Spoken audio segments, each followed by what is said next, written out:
When you're going through high school, things are really black and white. Like, there's things that you do, and there are things that you don't do. Is you get good grades, then you'll go to college. And then once you get to college, it's like you've got much more ambiguous decisions that have really real consequences. I remember that being a real adjustment for me because I went from just kind of doing what I was supposed to do. The right answer was always obvious until I got to college, and then it's like, well, who do you marry? It's like there are more than two options, and the prophet's not telling you to do one of those options anymore. And what are you going to do for your career for like the rest of your life until you retire? You make those decisions with no prior experience. Those are hard decisions. I had to decide if I was going to go the same route as almost everyone in my family, which has been a very smart route of going to dental school and being an orthodontist or a dentist. It's a very good profession. Our family really knows it. But it was a really hard decision because it was a really irrational one on paper. Anyway, long story short, I decided that I was going to try to start a company out of college, which was a really risky thing because I was in a pretty good program, I had a really good GPA, and the time to get an entry-level job is right out of college. And so missing that window is kind of risky. And so I decided to go and start a company instead, and it was like a big risk, and I saw no plan B. It was like plan A, and I knew plan A was a long shot, and I just like had no plan B.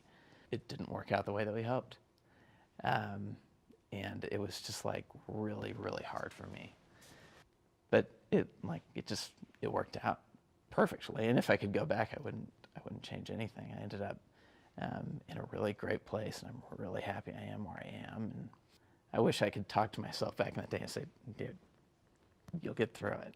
It works out. For me, I feel like recently I've made a lot of big decisions to choose which dental school to go to, and then also the one that was kind of talked about in the video with deciding to stop playing football. To everyone, it might not sound like that big of a decision, but to me, that was a really, really big decision. I feel like there's kind of two types of decisions. One is how I'm allocating my time. So that was a big decision when I was playing football.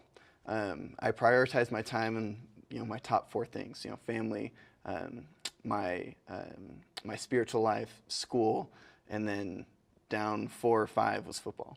And I looked at in a week what's getting the most of my time, and my number 1 was football, and then number 2 was probably school, and then 3, I didn't have my own family at that time, and then so 3 was probably my spiritual life, and the 4 was family.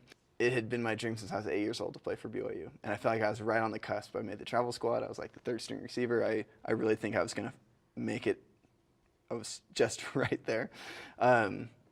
And to stop when I did, it was kind of a really weird time to stop. It wasn't like I was being forced out or the light wasn't at the end of the tunnel, but it was like a strictly business decision that this is what's best for me personally.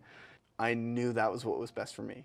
And I knew that was best for me long-term, for my long-term goals of, returning to my Heavenly Father and having a profession that provides for my family.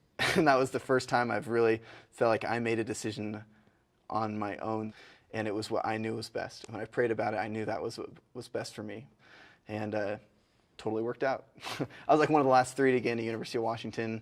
I got in late, and so I know I just barely made it, and my grades shot up after I stopped playing football, so I know if I didn't, I would not have gotten into University of Washington, which has been such a blessing to our family.